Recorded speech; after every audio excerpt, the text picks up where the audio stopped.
Market का basic setup बता देता हूँ, उसके बाद निफ्टी और बैंक निफ्टी की भी बात करेंगे।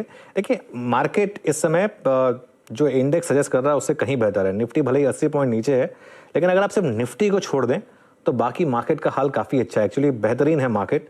और निफ्टी जो है वो आपको सही कंडीशन दिखा नहीं रहा है मार्केट की। मिड कैप इंडेक्स देखिए, ज़बरदस्त तेज़ी वहाँ पर, 300 से ज़्यादा पॉइंट मिड कैप इंडेक्स ऊपर है, करीब करीब 1%। एडवांस डिक्लाइन काफ़ी स्ट्रांग है और कुछ बैंकिंग स्टॉक स्ट्रांग हैं जिन्होंने सहारा दिया है मार्केट को। इनफैक्ट बैंक निफ्टी अभी अभी ग्रीन से रेड में आया, लेकिन ओवरऑल आउट परफॉर्म कर रहा है कंपेयर टू निफ्टी। और अदानी ग्रुप के F&O शेयरों में आज सेकेंड डे रनिंग आपको स्टेबिलिटी दिखाई दी है। हालांकि कैश मार्केट के स्टॉक्स अभी भी सर्किट डाउन है, लेकिन जो हमारी सुबह एक अप्रोच थी कि bank Nifty compare to Nifty थोड़ा स्ट्रांग रहेगा और निफ्टी पे शायद रिलायंस और IT की वजह से थोड़ा प्रेशर आएगा, एक अप्रोच मार्केट में थी कि बाय ऑन डिप्स ओवरऑल। और उसमें सिर्फ एक जो चीज़ नेगेटिव लग रही थी मुझे, वो सिर्फ IT का बिहेवियर था। लेकिन खासतौर से बैंक निफ्टी में तो अप्रोच क्लियर थी कि बाय ऑन डिप्स। निफ्टी में देखिए आज क्या हुआ है, निफ्टी में 17,700 पर बहुत स्ट्रांग सपोर्ट है। आज का लो है 17,698। मैं नोट कर रहा था 17,698। अब देखिए आप कह सकते हैं कि इसका मतलब 17,700 टूट गया, लेकिन ट्रेडर समझते हैं कि 1-1.5 पॉइंट को टूटना नहीं कहते हैं। तो 17,700 पर अगर आपने बाइंग किया तो आपको डिसेंट रिवॉर्ड मिला है। और वो पुट राइटर्स का पहला जोन था आज, जो 3 पुट्स डिस्कस हुए थे, 17,700, 600 और 500। लेकिन 17,700 वीरू अगर टूटा तो मार्केट में डिक्लाइन भी आएगी, ये ध्यान रखिएगा आप। स्पेशली अगर क्लोजिंग बेसिस पर टूट गया 17,700 तो डिक्लाइन आएगी और फिर हम 17,600 तक भी जा सकते हैं। लेकिन तेजी के लिए 17,850 उसको क्रॉस करना बहुत जरूरी है। 17,850 की इंपॉर्टेंस क्या है, आपको याद होगा जब प्री बजट डिक्लाइन आई थी उससे पहले ये एक लेवल था जो मार्केट के लिए काफी स्ट्रॉन्ग सपोर्ट का काम कर रहा था और ऑन द अपसाइड बहुत बड़ा रेजिस्टेंस भी था। 17,850 के ऊपर क्लोज होना जरूरी है। अब जरा एक बार ऑप्शंस के आंकड़े वो वापस देख लेते हैं। क्लियरली कॉल राइटिंग काफी है, 17,800, 17,900 और 18,000।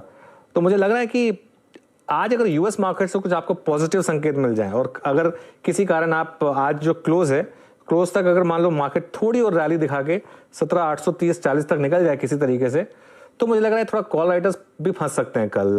जैसे 17,800 की कॉल में 61 लाख शेयर जुड़े हैं, 17,900 और 18,000 में तो खैर जुड़े हैं, लेकिन 17,800 मेन मेक और ब्रेक लेवल है। डाउन साइड पर देखिए 17,700, 17,800, 750 के पोर्ट्स जबरदस्त बिल्डअप है, खासतौर से 17,700 वहां पर अब टोटल आउटस्टैंडिंग हो गया 72 लाख। तो 17,700 के पोर्ट पर 72 और 17,800 की कॉल पे करीब करीब 84 लाख, ये आपके लिए अब एक ब्रॉड रेंज हो गई। लेकिन देखिए बैंक निफ्टी में मैं आज सबसे पहले डिस्कस करूंगा बैंक निफ्टी में कॉन्ट्रीब्यूशन देखिए बैंक निफ्टी में आज कहां पर है, और उससे आपको एक बहुत इंटरेस्टिंग चीज समझ में आएगी, बहुत ही इंटरेस्टिंग। एक्सिस बैंक का 44 पॉइंट का कॉन्ट्रीब्यूशन है। इंडसइंड बैंक की मैं सुबह चर्चा की थी वोडाफोन आइडिया को लेकर कि सबसे ज्यादा अगर फायदे में कोई एक बैंकिंग स्टॉक रहेगा तो इंडसइंड बैंक और SBI, इन्होंने अच्छा खासा सपोर्ट दिया है। लेकिन डाउन साइड पर जो सबसे पहला स्टॉक है ना ICICI बैंक, उसका वापस स्टेबलाइज होना मार्केट की हेल्थ के लिए बहुत जरूरी है। ICICI बैंक में एक डिक्लाइन आई, 200 डे मूविंग एवरेज क्रॉस किया, उसके बाद नीचे से वापस रैली आई।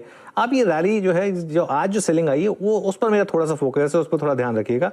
और यहाँ पर अगर आप देखेंगे तो कॉल्स और पुट्स में तो 41,400 टू 41,600 यहाँ पर बिल्डअप है। अपसाइड में हम बिल्कुल मिडिल ऑफ द रेंज में है 41,500, और पुट्स में नीचे के तीनों पुट्स 400, 300 और 200 वहां पर अच्छा खासा बिल्डअप है। मुझे लग रहा है बैंक निफ्टी में आपके लिए वेल डिफाइंड रेंज है, हालांकि बहुत बड़ी रेंज है ये, और हम 41,500 पर हैं। जिस भी साइड बैंक निफ्टी निकलेगा, 41,000 डाउन साइड पर या 42,000 अप साइड पर, जिस भी साइड मार्केट बैंक निफ्टी निकलेगा उस साइड एक बड़ी ट्रेड आपको मिलेगी। उस साइड आपको 2,000 पॉइंट और मिल जाएंगे डिपेंडिंग ऑन किस साइड हम निकलते हैं। तो ये 500 पॉइंट थोड़े से नेगोशिएट करने होंगे आपको दोनों डायरेक्शन में। लेकिन जो आज मिड कैप की तेजी है ना वीरू, वो कुछ कह रही है, वो अगेन ये कह रही है कि मार्केट में पैनिक फैक्टर जो था अदानी को लेकर पिछले हफ्ते, वो अब मोर और लेस खत्म हो चुका है। अब अनलेस कोई बहुत ही खराब खबर आ जाए जो कि रिलेटेड हो बैंकों से या जो कि रिलेटेड हो एक इकोनॉमी से, मुझे नहीं लगता कि वो जो एक सेलिंग प्रेशर अंधाधुंध चल रहा था वो मार्केट में वापस आएगा। एटलीस्ट ये स्क्रीन आज आपको दिखा रहा है कि एक स्टेबिलिटी आई है ब्रॉडर मार्केट में।